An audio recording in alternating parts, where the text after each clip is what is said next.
Certo?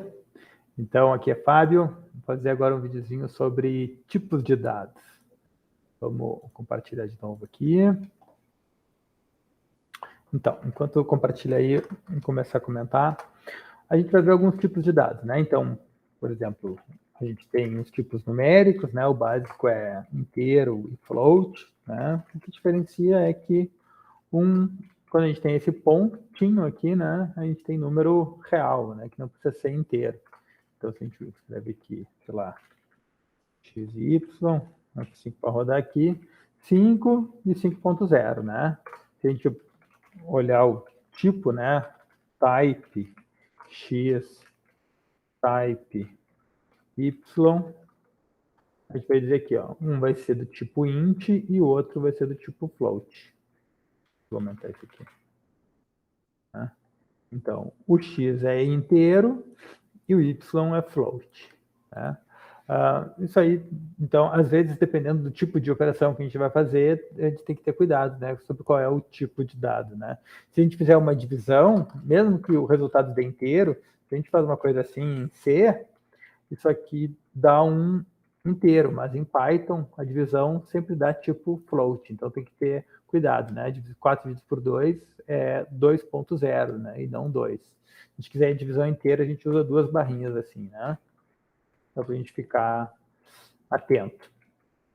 Depois, a gente tem os tipos de string, por exemplo. Sei lá. Vamos botar aqui assim, frase. Gosto de estudar. Então, a gente pega essa frase aqui, o tipo, né, a gente olha aqui, ó, tá entre aspas, aspas simples e aspas duplas não faz diferença, né? E quando a gente tem uma sequência de caracteres, né, um texto, ela é do tipo string, né? E a gente tem que ter cuidado, né? Por exemplo, se eu dissesse assim, ó, Z recebe 5 e esse 5 está entre aspas, não interessa se é aspas simples ou aspas duplas, isso aqui, o Z é uma string de um caractere só, mas ele é um texto, é diferente do X, né? Se eu perguntar assim, ó, X é igual a Z, o resultado é falso, porque o X é 5 inteiro e o Z é o caractere 5, então tem que ter sempre esse cuidado, né? Se a gente quiser, a gente pode converter o Z para inteiro usando aquela função int que a gente já viu. Então, aqui eu tenho uma frase, tem um conjunto de caracteres, e aí string é um dos tipos mais básicos de sequência de dados, né? Então, a gente pode, por exemplo, a função len nos entrega o tamanho de uma sequência, né? Então, nesse caso aqui, tem 16 caracteres, e eu posso indexar, né?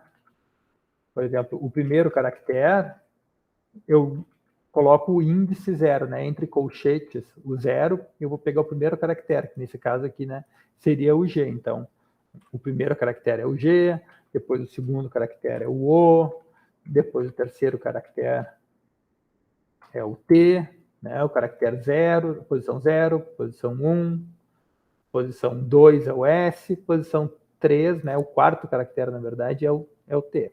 Né? Posição 3 é o quarto caractere. Eu posso começar do final para o início. Então, se eu quiser pegar o último caractere, eu uso o índice negativo. Então, o -1 aqui seria o último, né? Que seria esse R aqui. O -2 é o A, o -3 é o D. Né? Então, se eu botar aqui -3, é o D. Né? Então, eu posso contar do início com índices positivos e eu posso contar a partir do final com índices negativos. Além disso, a gente pode pegar o intervalo. Então, por exemplo, eu posso pegar os primeiros, sei lá, 5 caracteres aqui, né? Então, eu começo do 0, 2 pontos, até o 5, né? Ele vai pegar o 0, o 1, o 2, o 3 e o 4. Pega os 5 primeiros caracteres, né? E aí a gente pega ali, né? Se eu quiser pegar os 4 primeiros caracteres, eu posso fazer assim. A gente suprime o primeiro caractere, o primeiro valor do intervalo, o Python interpreta como se fosse o primeiro zero, né? Então, isso aqui é a mesma coisa que a gente fazer isso aqui. Então, tanto faz, eu uso assim, F9, ou assim, é a mesma coisa. E do mesmo jeito, eu posso deixar aberto o final. Então, por exemplo, se eu quiser pegar de 5 em diante até o final, eu posso fazer assim, né? De estudar. Ou eu posso pegar, por exemplo, contando do final os últimos 5, né? Menos 1, menos 2, menos 3, menos 4, menos 5. Vai dar aqui um tudar aqui, ó. Eu posso começar do final em diante, né? Então, isso aqui é o que a gente chama de slicing, né? Fatiamento, né? Quando a gente pega intervalos, né? Eu posso pegar qualquer intervalo do string. Depois, é interessante dar uma olhada a gente pode ver todas as funções que a string tem, né? Então, essa função dir aqui, ela me dá todos os métodos, né? E aí a gente tem um monte de facilitadores para trabalhar com strings, né? Todas as funções aqui. Vocês podem olhar, mas, por exemplo, eu posso colocar a primeira letra em maiúscula, né? Sei lá, frase, ponto, a gente usa com um ponto, assim, para chamar uma função, né? Capitalize, por exemplo. E aí ele coloca, na verdade, é só a primeira letra em maiúscula aqui. Sei lá, se eu quiser colocar todas em maiúsculas, eu posso usar, tem uma função, por exemplo, essa upper aqui. Upper. E aí passa tudo para maiúscula, né? Então, se eu coloco assim, né?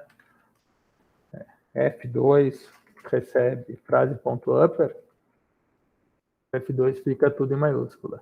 Aí dá para preencher com zero, traduzir, trocar a maiúscula para minúscula, tirar espaços do final, tipo split, separar uma string em pedaços. Por exemplo, eu posso separar cada uma das palavras usando espaço como separador. Poderia usar, sei lá, vírgula, ponto e vírgula, caractere que eu quisesse, né? Então, por exemplo, frase.split, e aí eu digo que o separador é um espaço aqui, botar um espaço aqui, olha só. Aí a gente vai ficar com uma lista, eu vou falar depois sobre listas, né? O primeiro item é a primeira palavra, o segundo é a segunda palavra, o terceiro é a terceira palavra, né? Então, posso pegar, por exemplo, aqui a primeira palavra, gosto. A segunda palavra, o segundo item da lista, de. E o terceiro seria estudar, né? E aí tem várias... unir strings, ver se é um decimal, se é um dígito, né? Formatar, centralizar. Então, existem várias... encontrar, né? Por exemplo, tem find e rfind, find com procura da esquerda para a direita, por exemplo, procurar uma expressão dentro de um texto, uma palavra dentro de um parágrafo, a gente pode usar find. Se a gente quiser saber a última aparição, a gente pode usar o rfind, que é reverse find, né? Então, existem vários facilitadores aqui para a gente trabalhar com strings. Tem essa parte aí que eu comentei, né, sobre a indexação. E aí depois a gente tem os tipos que são coleções, né, conjuntos de dados. E aí a gente tem listas que são parecidas com strings, né? String é como se fosse uma lista de caracteres, né? Só que o string é imutável, não vou entrar a falar muito disso, mas a gente pode ter listas que aí a gente usa colchetes, né? Por exemplo, uma LST, eu coloco em colchetes aqui, eu posso ter números, 2, 3, 5, e aí a gente olha aqui, a gente tem uma lista, né, com vários valores, né? E aí eu posso ter de novo os índices, né? Eu posso, sei lá, frutas, banana, laranja e pera.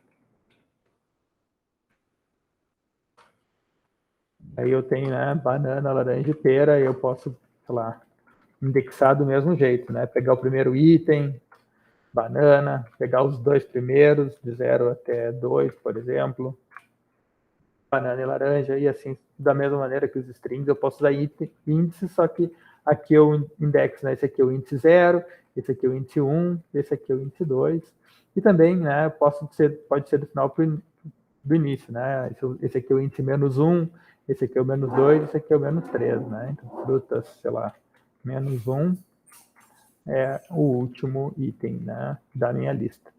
Então, funciona o len, funciona as mesmas...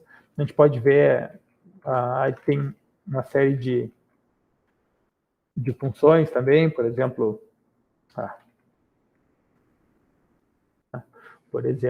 append para adicionar um item na lista, limpar a lista, etc., né, contar, trocar do final para o início, inverter a ordem, né?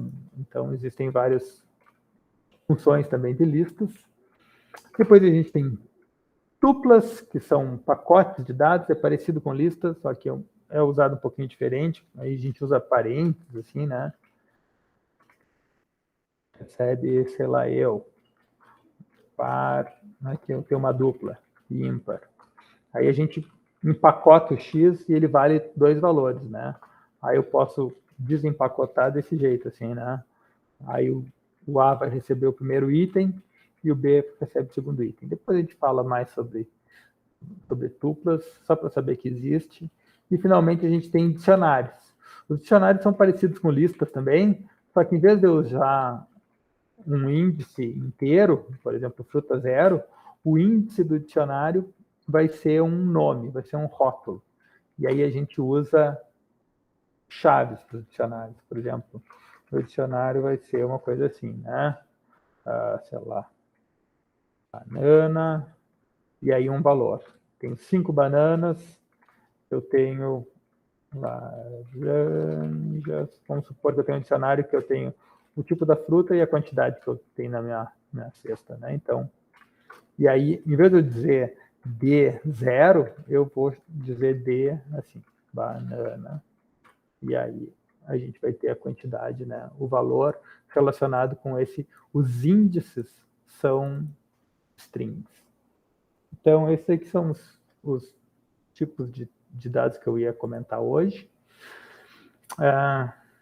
Esses tipos inteiro e float e até string são mais tranquilos. Depois, sobre listas e duplas e dicionários, a gente vai falar mais para o final do curso. Beleza?